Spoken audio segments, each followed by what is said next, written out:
This is Rest in Republic. Rest in Republic. This is Rest in Republic. Good afternoon, everyone. It's your boy Shad Talks Graps, and we are back with another installment of the Wrestling Republic daily broadcast. And it's Tuesday. Y'all already know what that means, man. We got the crew back in the house. I'm excited about that. If you know, you know. If you watch Tuesday enough, you should know. But we're here to review Monday Night Raw. We are on the road to Survivor Series. A lot of stuff is building up for that PLE, and I'm pretty excited to review the show today. But like I said, the crew is back. First and foremost, we got to introduce the head of the table. Take it to the table. That is my bro Chaos. How you doing, man? What's good? What's good, everybody? Happy Tuesday, and yes, I haven't got the official label of head of the table, just just my current one. So don't worry, I'm working on that one. But we're here to talk about Monday Night Raw. The group is back in full effect in 4K for y'all, and yeah, this has been a very interesting episode, shall we say? So yeah, be sure to get some popcorn and enjoy the discussion that we're gonna get into. So let's get straight to it. Most definitely, man. And last but not least, I feel like we haven't had a show all together because of this guy, because he's either not on it or we're not on the show. It's been a little weird. I feel like we got the Jordy curse happening, but he's here to break the curse. Mr. Jordy in the bank. How you doing, bro? Yeah, man, I'm good. I agree. It's been a weird one. Like, I feel like I missed you guys for a couple of weeks because of work, and then I was on last week, but you guys both weren't available. So, but then I think, do you know what it was? I think we saw what's been happening in WWE. We saw the OG bloodline reuniting, and we thought, you know what, I want me a bit of that. So we'll get the Tuesday crew back together, and we'll try and not break it up for a little bit. But yeah, it was a good episode, man. I'm enjoying Raw again at the minute, and I'm excited to talk about it. Nah, no doubt. And we do have someone who is a regular, because DC Warlord is saying, hopefully you don't laugh. Hopefully not. I got a new haircut, so usually that usually helps. If you get a new haircut, your internet's good. We good so far, so knock on wood. And also the homie number one Superfly saying hello. What's going on, dude? All right, let's start off with what started off on the show. And this was a back and forth between what I believe is going to be a world championship match at Survivor Series. A rematch of a match that we had prior to it. Gunther versus Damian Priest. Damian Priest cut a fiery, strong, confident promo that I really enjoyed from him. Basically telling Gunther that he's not afraid of anything that comes within this challenge. He feels like the only reason Gunther beat him for his belt is because of the Judgment Day. So on and so forth. And you had Ludwig Kaiser come out. And Ludwig kind of overstepping a little bit to Gunther talking, right? Thinking that, he shouldn't even be in the same ring as the ring general, and going through all of these notions that led to a match between Ludwig and Damian Priest, where Damian Priest does get the win. All in all, I did enjoy all of this, me personally. I think the things for me that I came to a conclusion with is, one, I think Priest has really benefited and I don't want to say reinvent himself, but reintroduced himself as a character post Judgment Day. I feel like the fans like him a lot. I feel like his promo work is a lot better now, and it's been getting better these last few months. And I'm curious to see where Ludwig and Gunther goes. I feel like that tension is something that can lead to a potential feud, potential match, maybe a potential big time moment for Ludwig Kaiser. I'm not entirely sure, but I want to know what y'all think. Chaos, I'm gonna open the panel to you. What are your thoughts on everything in regards to this storyline and this potential match be going on and everything with Ludwig? Yeah, man, I was in two minds regarding this. Is in terms of, you have Gunther. Obviously, you can see that he's a bit doubtful of himself and whatnot, and of all people, he's more doubtful of Damian Priest. And and it kind of I don't know. It's weird that the fact that you wasn't really afraid of Cody Rhodes, the man that took down the longest reigning champion in the modern era. And you're not afraid of him, and obviously with all the obstacles that he's going through, but for some reason you're afraid of Damian Priest. Not to throw shade at Damian Priest. He can be a formidable foe, but like this is the first time we've seen actual fear in Gunther's eyes, and Gunther has faced formidable opponents: Cody Rhodes, Randy Orton, Sami Zayn previously, and he never really, he was never fearful of them. So of all people, for him to be fearful of Damian Priest, it was a bit weird. But at the end of the day, I feel like on the other hand, since he's lost to Cody Rhodes at Crown Jewel, I guess that humbled him, and he's just like obviously he's not as powerful as he thought he was. So maybe that's why the fear is starting to show more in his face than ever. So I can see the argument on both sides. Will he win against Damian Priest? I feel Gunther is going to retain, and that's obviously going to again boost his ego, saying, "No, I still got it. I can humble the former world heavyweight champion." I don't think he's going to be the guy to dethrone him. I feel like that honor is going to probably go to Cena, in my opinion. But yeah, it's interesting, especially with the Ludwig Kaiser thing. They've been teasing this thing for months, and eventually it's going to come to a head. Ludwig Kaiser, they've been building him up to be a potential future single star, so it's better now than never. And I'm here for it. That'll be a good future feud. Imagine Gunther versus Kaiser versus Dragunov in a triple threat. That's a banger right there. I'll be here for it. So yeah, man, it's interesting.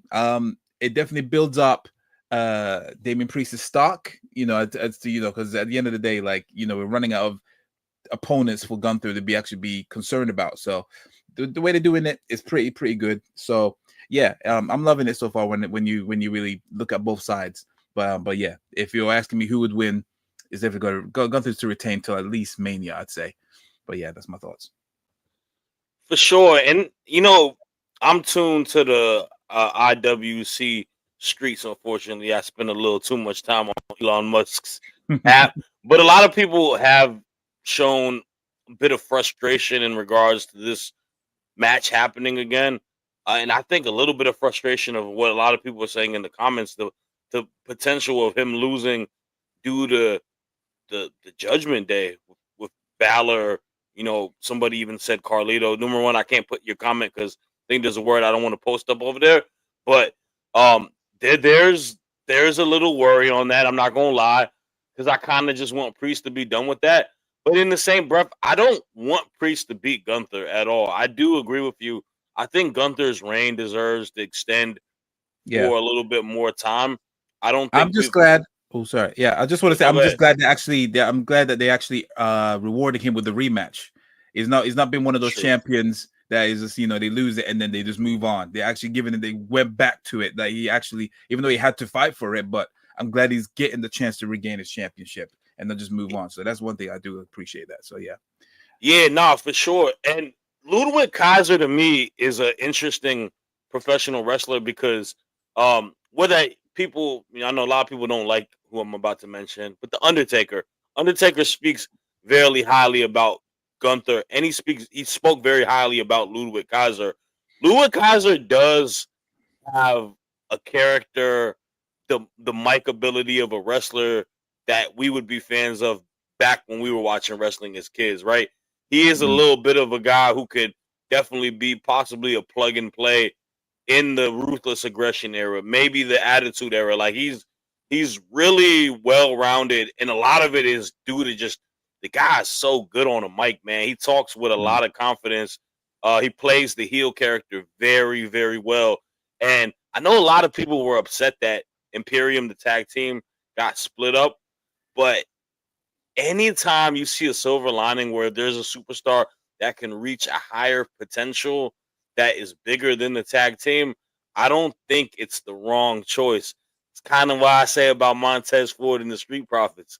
So hopefully we do get to see Ludwig and Gunther get that feud because he has kind of just been taking a lot of L's, but I think he's been so good as a character where like fans are still going to boo the heck out of him just because he's such a great heel. Also DC Warlord saying that I was hoping Kaiser would turn that bash at Berlin. Hey man, they playing a long game, man. They playing a long game. And I know you, Jordy, have been a big proponent in regards to Ludwig, obviously. So I want to know what your thoughts are on, that, but also everything about last night tied with the Priest and Gunther feud going into Survivor Series. I I'm I guess biased in this because it's pretty well documented. Again, if you watch the Tuesday show, that I've wanted Gunther to lose the belt pretty much since he picked it up, and it isn't anything against him. I know he can do stuff without a belt around him. That's all. And I was exactly the same, Warlord. I was wanting that turn to happen in Berlin. I think there's a lot of storyline behind it. It's just, I think it's a bit of a tricky one how they play it because Priest is hot right now. I don't think you can really deny it. Like the way that he moves now and the way that he like talks, he talks with a bit of swagger about him. He talks it just a little bit different. I don't know. There's a different air about him when he's in the ring, and I think it's just because he's smiling, to be honest, because we were so used to, the straight faced Damian Priest, all rise for the Judgment Day. And he's smiling, he's got a little bit more tone in his voice. And like I personally and I'm enjoying it. And he touched on something last night. Damian said, look, the only reason you've got the belt is because Finn cost me it and my brother turned on me. I genuinely would really enjoy it if Priest wins it back because Kaiser costs Gunther the belt. And they have this feud then where they've both got a win over each other, but neither have been clean. And it's been purely because one of their so-called loyal friends has turned on them. And then you have this really well built up third bout that can really go either way because realistically, neither of them have got a clean W yet. So I personally is probably going against the grain, but I would like to see Priest beat Gunther and them to pull the trigger on this Kaiser and Gunther thing ASAP. That is interesting, bro. You want Priest to beat Gunther? Yeah, I genuinely do. Like, I think it'd be a nice. How often do you have this opportunity where like Damian lost the belt because Finn cost him, then Gunther lost the belt back to Damian because Kaiser cost him, and eventually they'll come back around and have that third one, and no one will cost anyone, and someone will get the clean W, and the feud will be like complete. My only fear is if he wins, it's just going to be rinse and repeat with the Judgment Day feuding again. That's what I'm scared of, though. If they cost him it, because if they cost him it, then we I are feel going like it's inevitable either way. Because I know a lot of people are not Finn gonna again, like isn't the it? idea of it, or I think Dominic. if Finn lost, though, I think if that's the thing, I think if Priest lost to Finn, then I think we could have a little bit more legs. But I think because Priest beat him, then he goes and costs him the match, and then what's Priest's gonna go and beat Finn again, and we have just literally like gone round in a circle, and then probably then just declare himself for the Royal Rumble at that point, and then have a little build up and then not win that. I don't know. I should probably because I want more for Priest. So I wouldn't hate him to have the belt again, but that's all it is.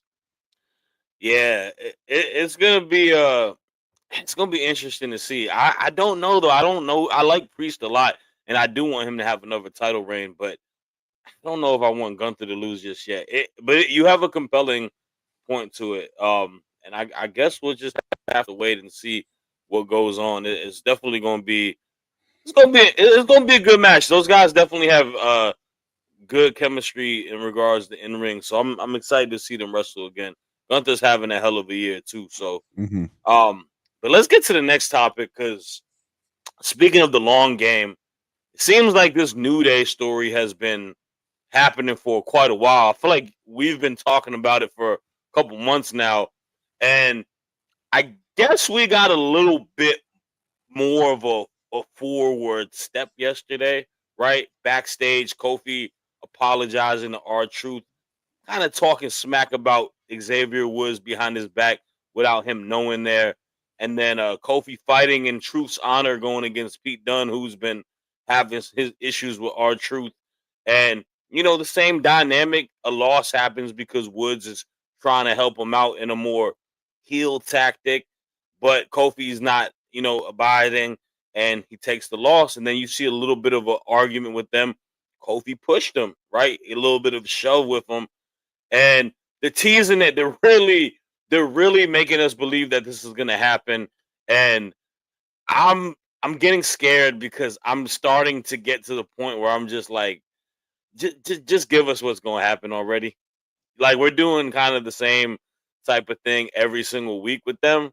So I kind of want them to like give us something that's gonna push it a little bit more forward, because it's gonna be a big moment. And if I'm not mistaken, Wa wasn't this supposed? When is this like 10-year anniversary thing supposed to happen for them? 2 weeks. In 2 2 weeks? weeks. Okay. So we Right. are gonna get that. So I will be a little bit patient because I think the big moment's gonna happen there. But all in all, it was fine. Pete Dunne and Kofi having a match was cool. I definitely want Pete Dunne to do some more. Like, they gotta do a little bit more with him, to be honest with you. It seemed like he kind of a little bit lost in the shuffle post Sheamus. But Jordy, what are your thoughts in regards to everything with the new tensions in the New Day? It was probably a little while ago that I actually said to you guys, and you were like, nah, Jordy, hold up, let them play the long game. They've been together a while. And it's weird because now I genuinely think it's the use of our truth, right? Because our truth is like the guy. It's like, well, you can't hate our truth. Like, so the fact that they've used him as a new kind of pivot to be like, Xavier's not even bothered about our truth, bro. Like, that's, and you guys have said in the past that like you kind of have sided with Xavier in that, like, he shouldn't have been celebrating with other people that have beat them and stuff like that. And I get that. But like, they're the New Day. That's the thing. If it was any other tag team, I think they could probably get away with it a little bit more. But like, the power of positivity, it's the New Day. Do you know what I mean?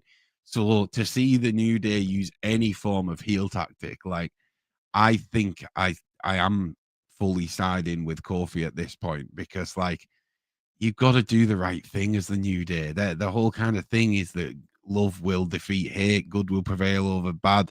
So like, they can't be bad guys. Like, they can't be bad guys. I can't see it happen. I think at this point, as much as it'll be like it was kind of painted on the canvas from the start that Xavier was just going to turn on Kofi, like, I'm starting to lean towards that's just what I want to see. I don't think I'd like to see the New Day turn heel as a tag team at this point. What about you guys? I'm I genuinely mean, interested with that. honestly though, they were heels initially, weren't they? Like, Yeah. Well, they try to be baby faces, and then the crowd turned on them, and then that's when they eventually they fed into the heel stuff. Um and then they became pretty much one of the biggest heel tag teams of all time, really. Well, at that time anyway, they were quite hot, if I recall. I don't think they started as they started as baby faces, I'm sure. They were gospel, weren't they? yeah, yeah, I just yeah, think yeah. now I just think of the trumpets and stuff like that, and how over Well, they are with the that's why I fans. think they need to change a little bit, Yeah, because it could be. Could be. they've kind of plateaued in a way. It's the same thing with the Street Profits. They kind of use them as old reliable for the good vibes, the happy cheers, the crowds loving the theme songs and all of that. But like, I feel character wise, go ahead. What you gonna say? no, I'm just hoping that this is just angling for a potential Big E return. I know Be huge. it'll be huge. I feel like if this is probably angling a big return when they debut on Netflix. We're not that far from it. Sure, they probably, when it comes to the reunion, or sorry, the anniversary, I think that's when we're finally going to get the blow off. They're going to have their little feuds and whatnot, and then somehow in the midst of it, Big E will probably return and try and be the peacemaker. Whether it'll be an active wrestler or just there's someone like a managerial role, whatever. But like you said, yeah, that would be huge. I feel like that's what they're trying. I'm hoping that I think that's what will save this as well. I think that's the best case scenario for all Yeah. fans. I think If that would make everything worth it, wouldn't it? Like, if Big E reunites them, that makes me a little bit more mad because I would have broke them off a little bit ago, have them go through a little actual bit of a feud, and then Big E kind of pulls them back, like something with that way. I don't think they're doing a bad job with the booking of it. I don't just think so. Yeah, it's just I want to see a little bit more happen within it, but I think it's been solid overall.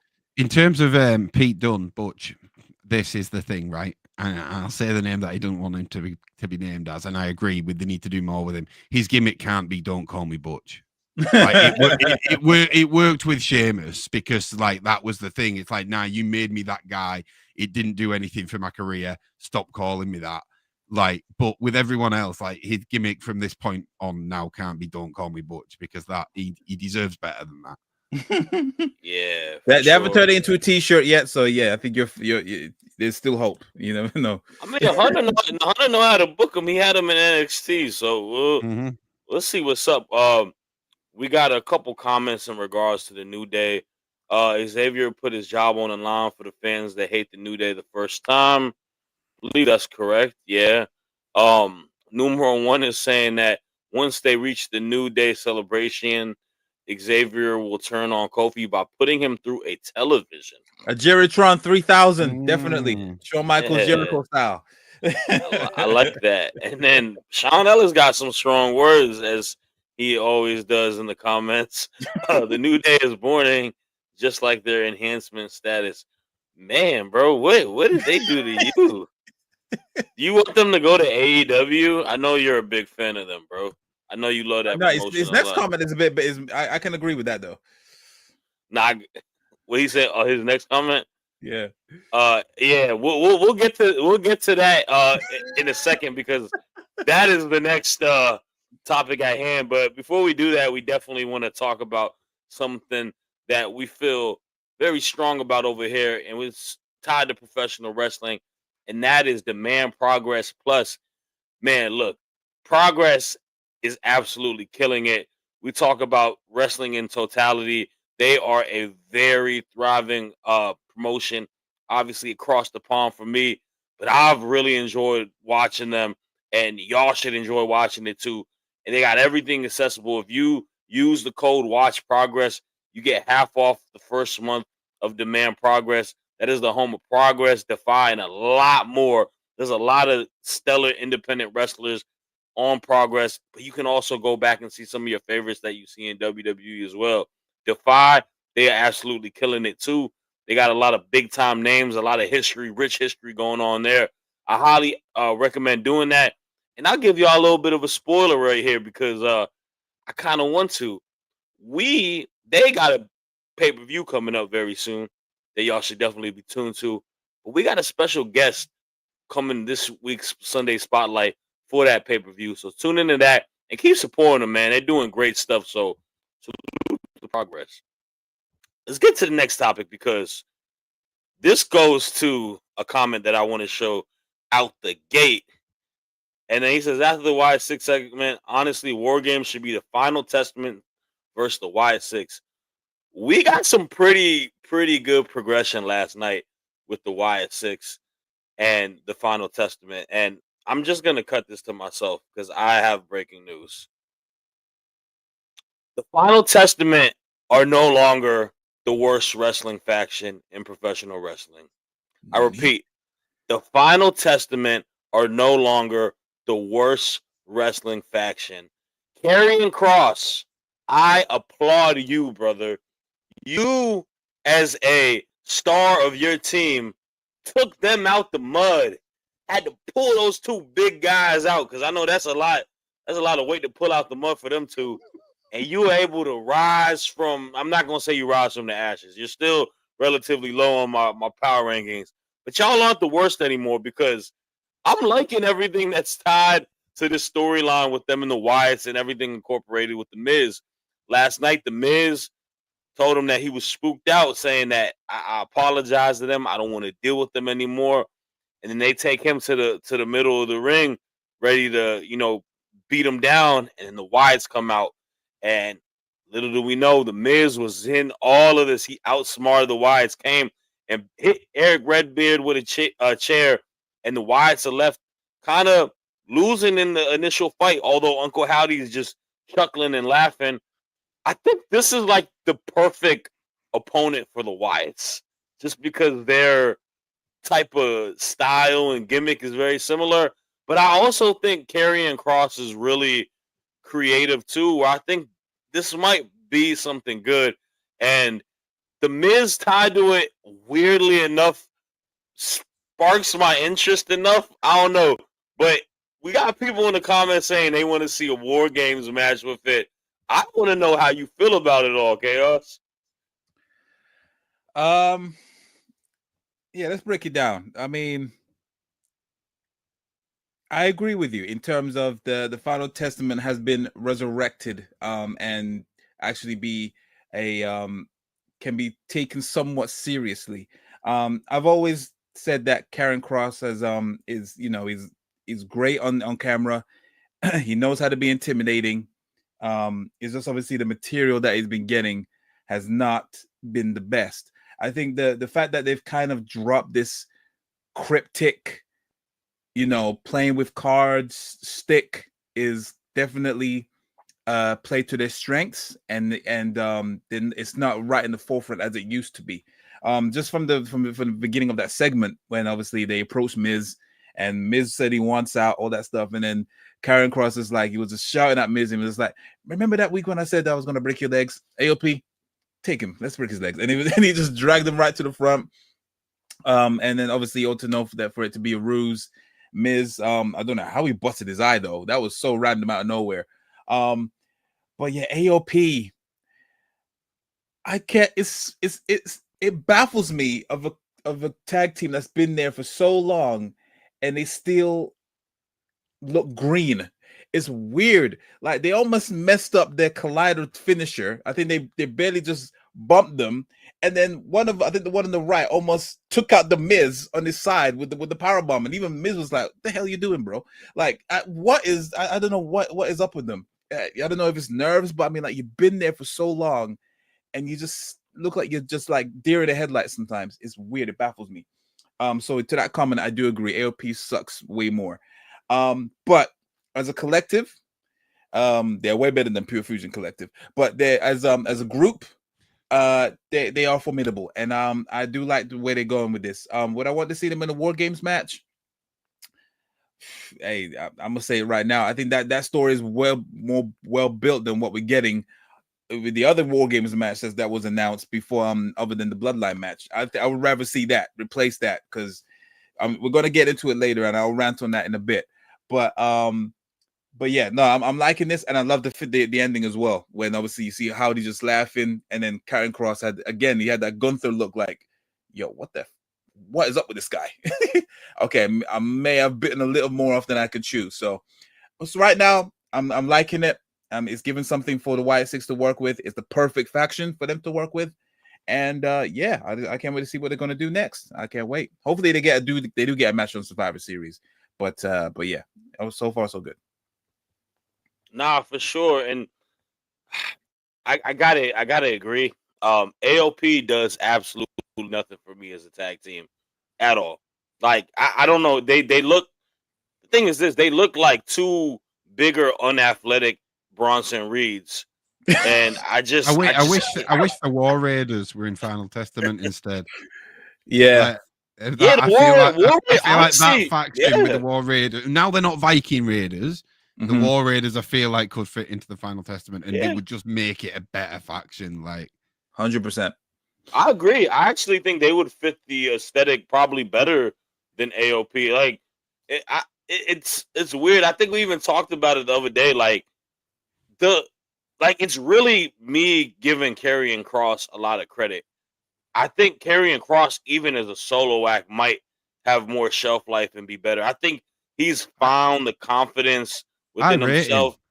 I genuinely think that, and this is going to be mad because, like, don't take this guy out of context, but because he's nowhere near the level of MJF, right?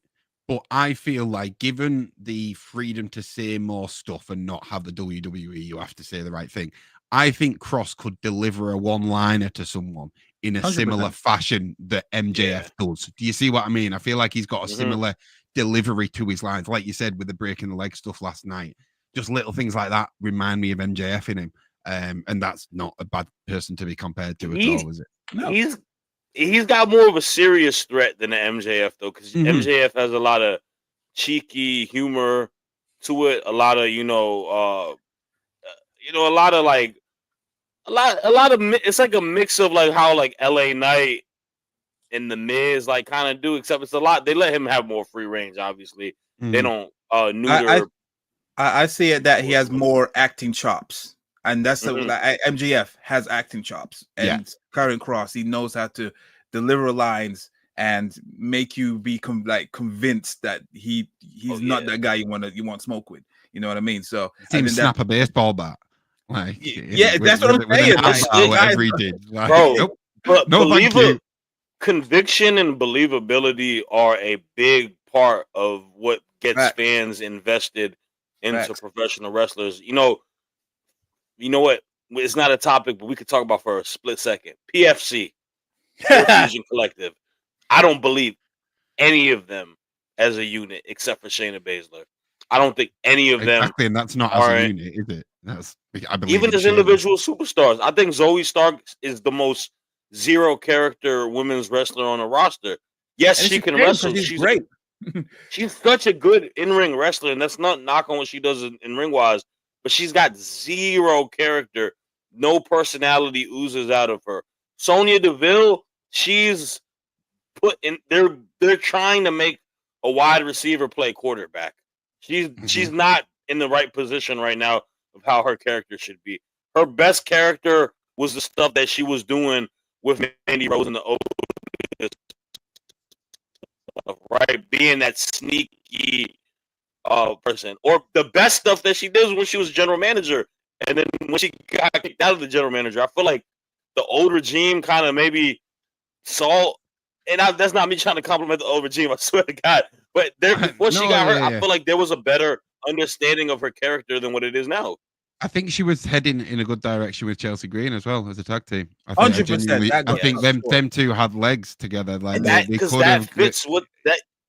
But then it just, which again, if you remember way back, even the Sonya and Chelsea thing was actually an accident because Chelsea originally was going to pair up with Carmella, and then Carmella got pregnant and got written off TV for a bit, and we've not seen her since. And then Chelsea landed with Sonya, then Sonya got injured, and then Chelsea landed with someone else, I think, and then they got.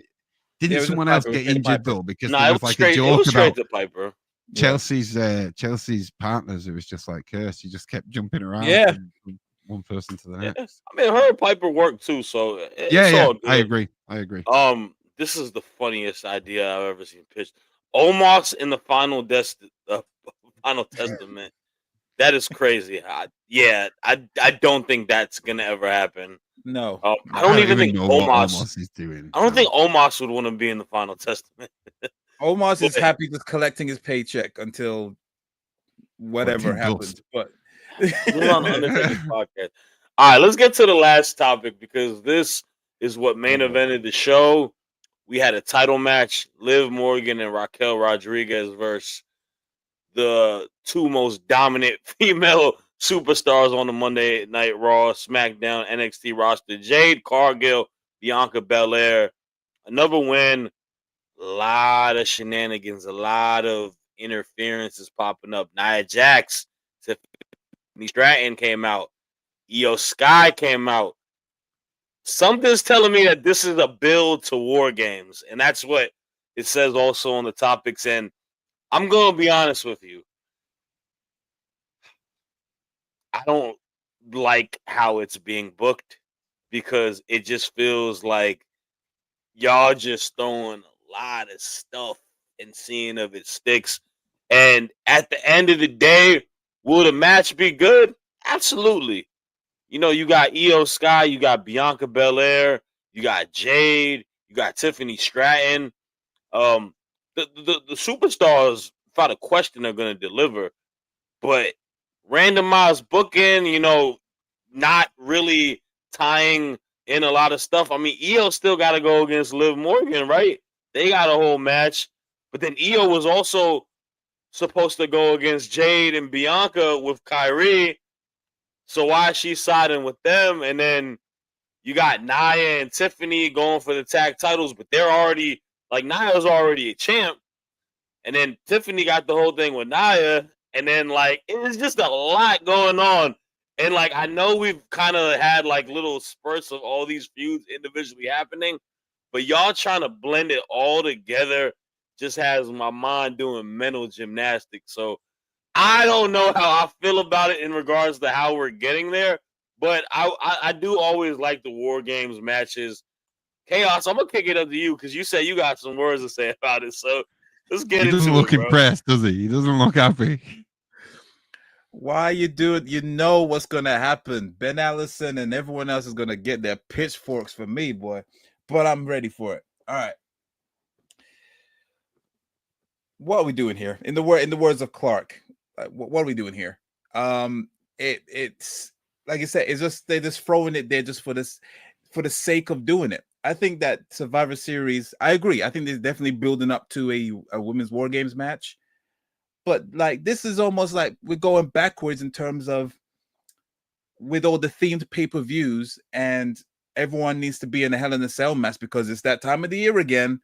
But it's in a different weird kind of way. Like you said, it's everyone's getting into beefs that doesn't concern them, and they're siding with each other. Even at the end of the episode, you saw Kyrie and Io Sky just hugging them up, and they friendly eyeing up the titles. And I mean, yeah, you're supposed to be going for the tag team titles, and you got a women's championship match waiting. When are you going to cash in that?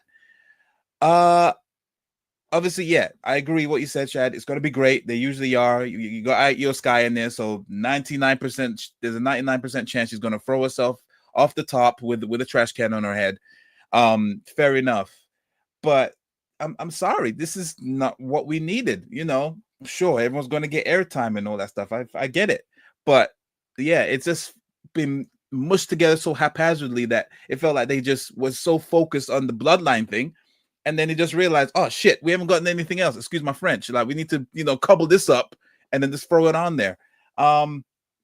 Yeah, this pay-per-view didn't really warrant it. But I guess they want to make use of having two rings for that one night, so they might as well put one on there. But yeah, this could have been done so much better. And with other teams, it didn't have to be a women's match. You could definitely put the women's championship matches on there. The Nia's match, whoever she's facing, and the tag team titles. Everyone gets their own airtime, but don't just squish them up and then try and make your numbers look good. Because you're making them have all this airtime. So yeah, it's an L for me. This is definitely a match that I'm the least looking forward to, even though it is a War Games match. I'm sure it'd be great on the night, but yeah, it's poor. This is definitely a huge L on Triple H's side because yeah, they could have done a better job on this. So sorry guys, this ain't for me. It doesn't work for me, and it will never work for me. That's my take. Here's something that I have to say as well.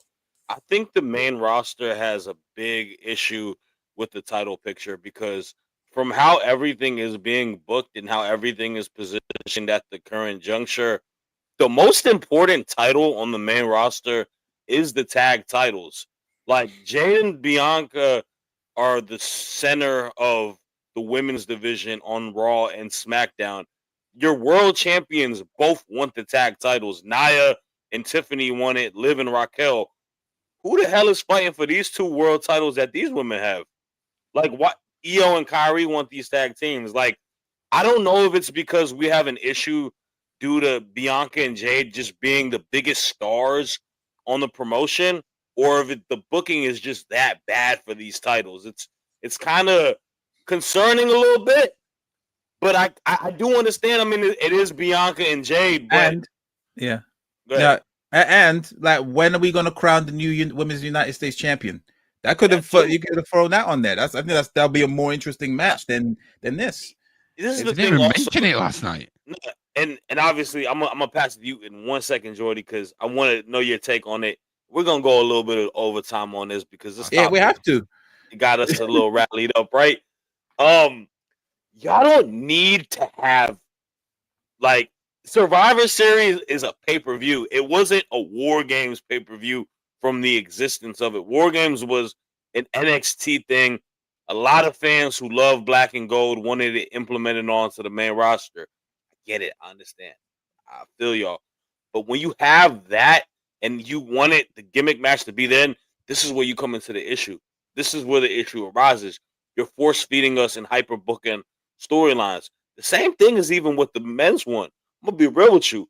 The bloodline should be booked with a lot of detail, and I like what they're doing, but a lot of it has been a little faster paced because they're trying to get everything situated to the end of the month, and also they're saying a fifth member on each side, which pisses me off because why y'all need to add a random to what we already have set as a 4v4? Like I don't like everything is just hyper fixated on the match, and I don't want that to ruin like great. The storylines should trump anything in regards to a gimmick of a match. Like you book the gimmick of a match within the storyline, and they haven't done a great job with that. But Jordy, I want to know your thoughts as well. Are me and Chaos just bugging, tripping out, or do you agree with us? No, I agree with you completely, lads. I know it's not that fun when we all agree on the show, but the fact of the matter is, and I'm glad you said what you said, Shad, because that's exactly what I'm thinking, right?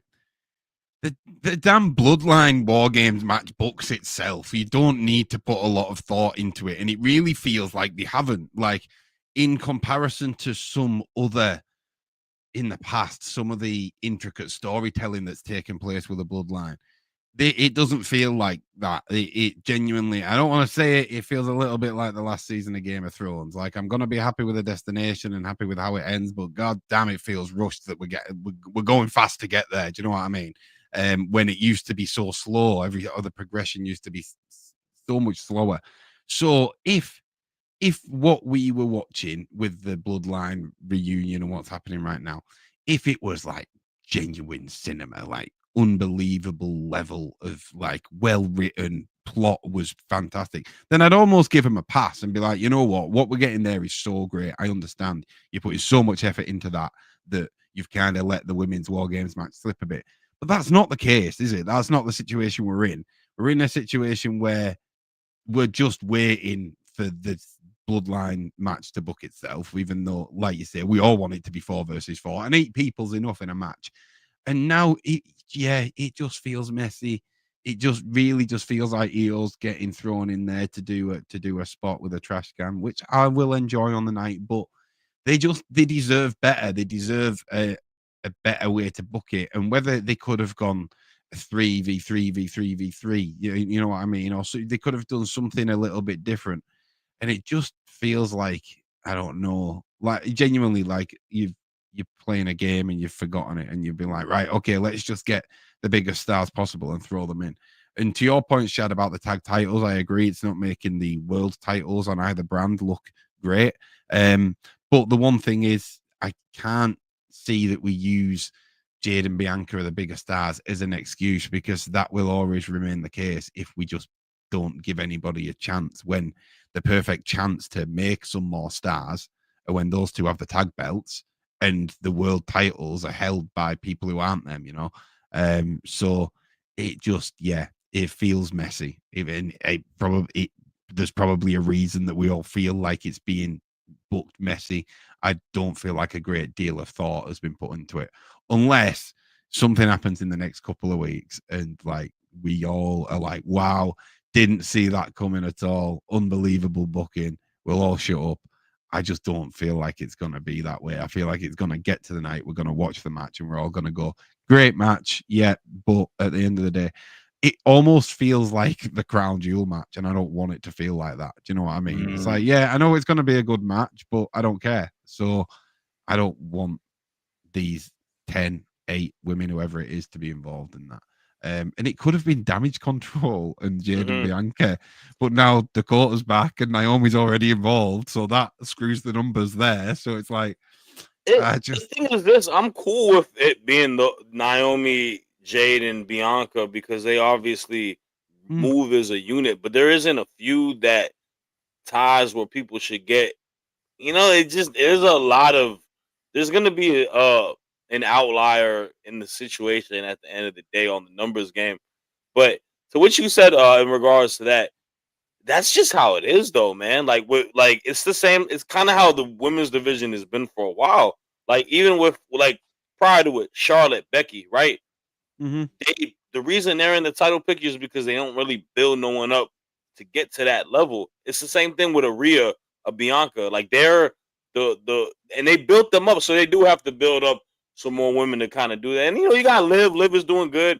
Nia Jax is doing good too. But like I said, everything kind of feels bunched up. I would have rather them had, 2 women's title matches on the pay-per-view rather than force feeding us a War Games. Or have even 3. The thing is, you could have given us a tag team title match or the new USA title match, US title belt on that too. Like, you could have done different stuff.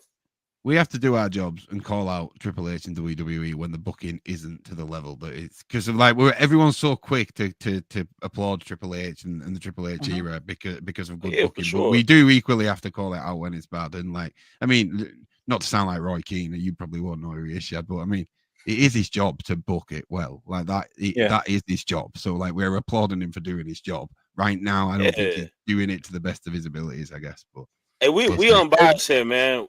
I'm just wanting to find is it because again, are we going?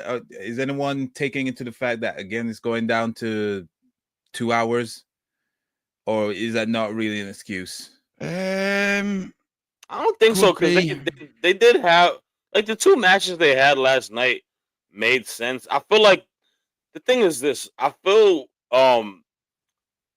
how they book everything in the women's division has to be tied with some sort of a title. So I think once you add the mid-card title, it gives a reason to open it up a little bit more, where I feel like we'll cut out the tag team bunches. And I'm not saying this is good.